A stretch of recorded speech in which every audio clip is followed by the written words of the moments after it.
¿Qué tal, amigos? Espero que se encuentren muy bien.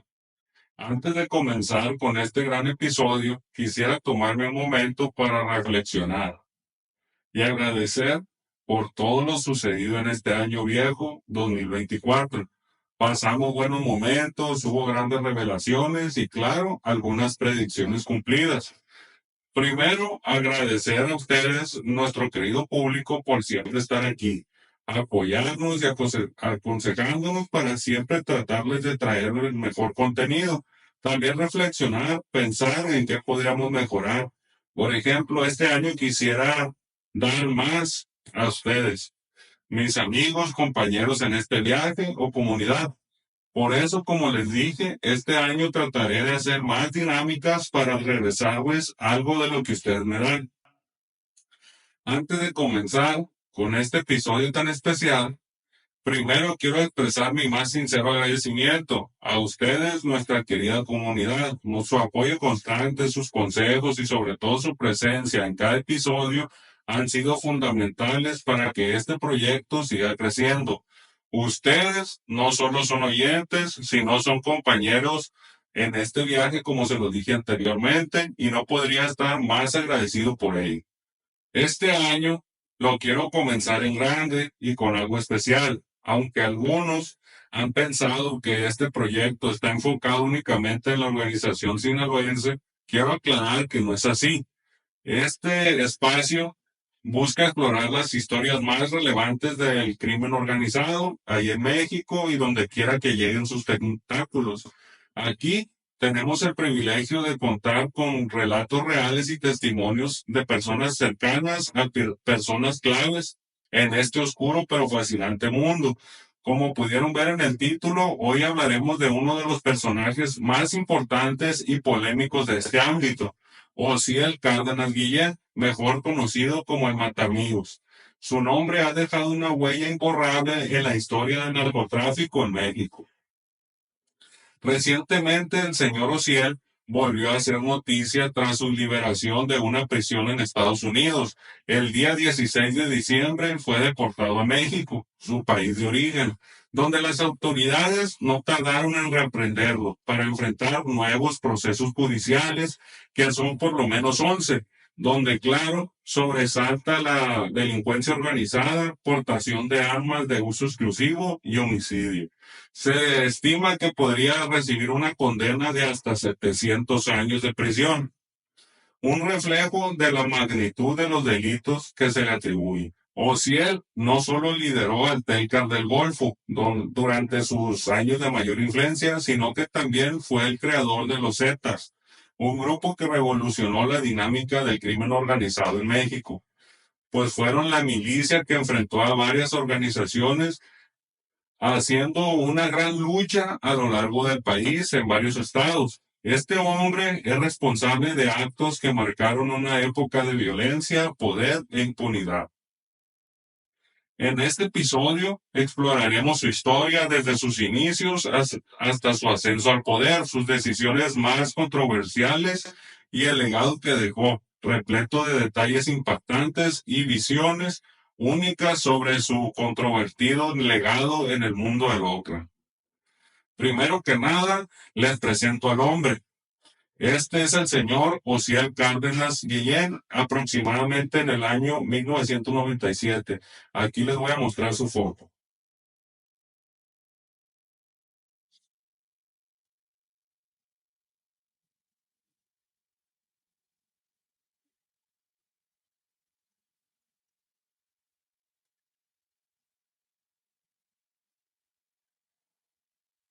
Osiel Cárdenas Guillén nació el 18 de mayo de 1967 en el seno de una familia humilde. Su madre, la señora Manuela, su padre, el señor Enrique, y sus 5 hermanos vivían en el pequeño pueblo del Caracol, ubicado a algunos 80 kilómetros de la ciudad de Matamoros, Tamaulipas. La familia se dedicaba a la agricultura, sembrando maíz y frijol como principal fuente de sustento. Curiosamente, el nombre de Osiel tiene un significado poderoso, hombre con fuerza divina o el poder de Dios. Sin embargo, Su destino estuvo marcado por una interpretación muy distinta de ese poder, acumulándolo de manera que dista mucho de los valores divinos. Desde niño, Osiel mostró un carácter rebelde. Era conocido por hacer travesuras y pequeñas maldades, que aunque no eran graves, reflejaban ya su espíritu inquieto. Sin embargo, un acontecimiento marcó su vida para siempre. Descubrir que quien él creía su padre en realidad era su tío. A lo largo de su juventud, Osiel desempeñó varios oficios modestos, trabajó como mesero, lavaplatos, mecánico y trabajó en fábricas maquiladoras. Claro que en ese tiempo nunca obtuvo los ingresos que él deseaba y fue en esa etapa cuando conoció a Celia Salinas, quien se convertiría en su esposa y con quien formaría una familia. Con esto, crecieron sus urgencias por conseguir dinero, así que se metió de lleno al negocio, donde te dicen que te harás rico rápido. Pero esto, en la gran mayoría de los casos, es una farsa, porque te agarran o te renuncian y no lograr tu objetivo, solo dejas una serie de serios problemas a tu familia, o si es uno de esos extraños casos de éxito, le podríamos llamar así, pues él sí alcanzó el poder y la fortuna. Claro, esto acompañado por desastres, pérdidas de personas queridas y varios años de prisión, pero no nos adelantemos. Osiel Cárdenas Guillén comenzó su carrera criminal alrededor de los 22 años, cuando junto con su hermano mayor juntaron sus ahorros y compraron un terreno donde se decidieron a montar un taller mecánico. Parecía un negocio cualquiera, humilde, pero en realidad ese lugar era solo una fachada. Dentro del taller operaban lo que se conocía como una tiendita, donde vendían las pequeñas dosis de Galdro, las famosas grapas. Fue su hermano mayor el que lo introdujo en este negocio, ya que él ya llevaba varios tiempo manejándolo y sabía cómo moverse en ese ambiente. Aquí les mostraré. Cuando Rolando se enteró del asunto, Osiel, lejos de dar explicaciones o tratar de calmar las cosas, tomó una decisión, darle la renuncia a su amigo.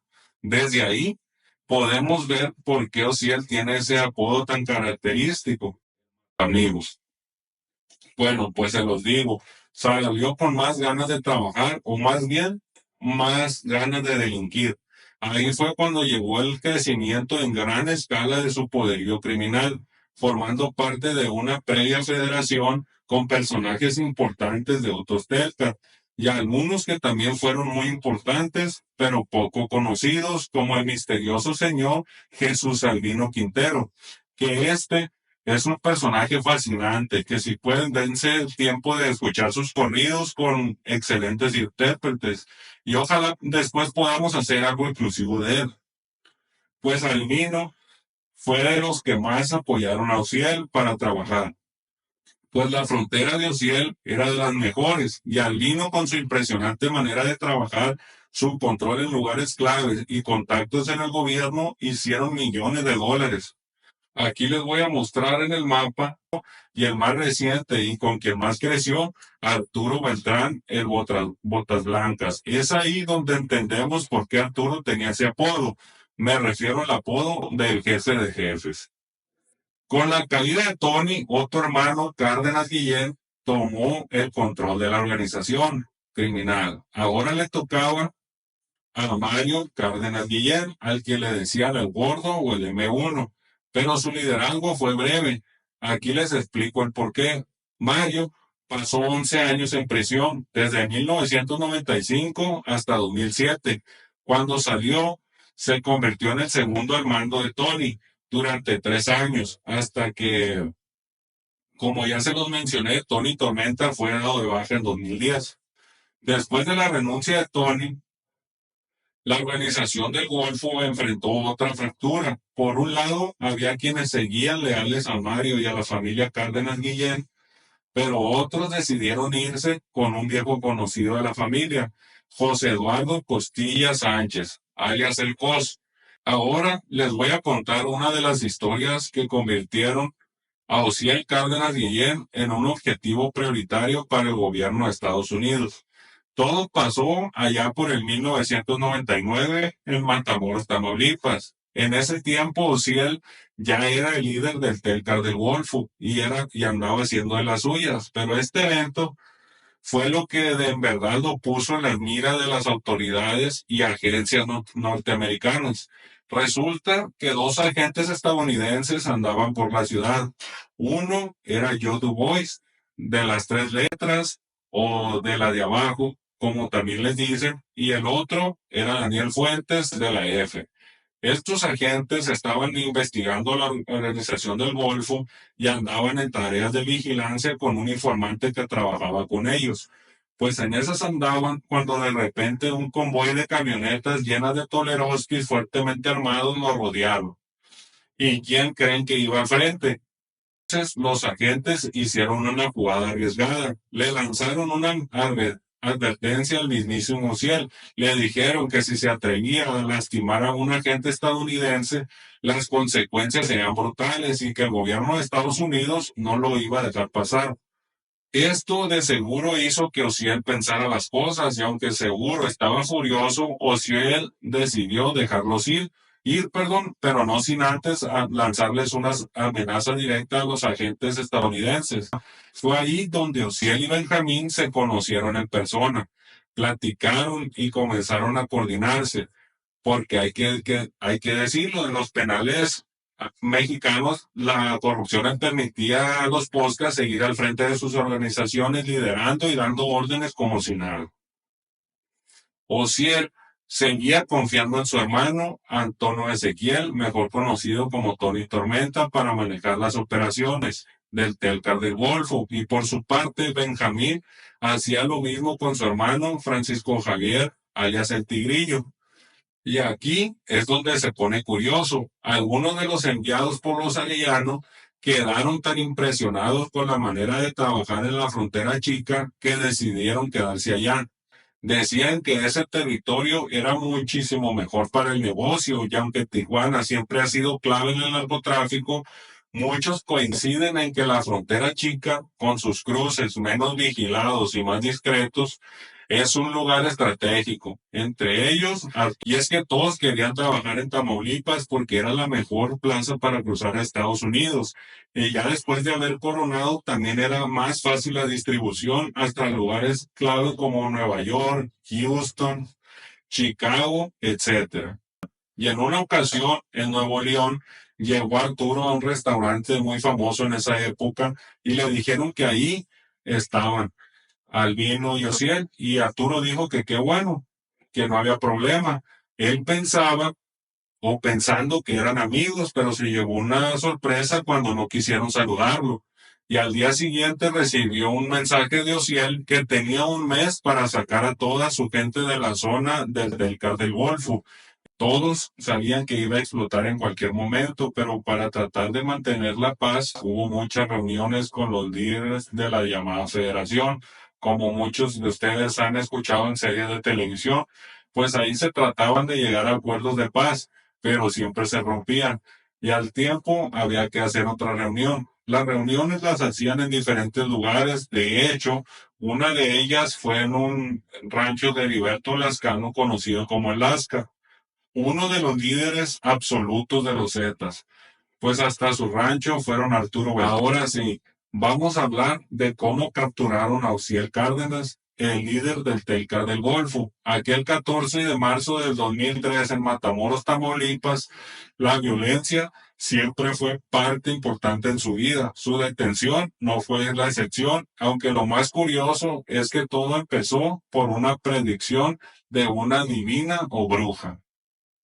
El día llegó y los agentes crearon un perímetro en la colonia mencionada, pero no tenían el domicilio exacto.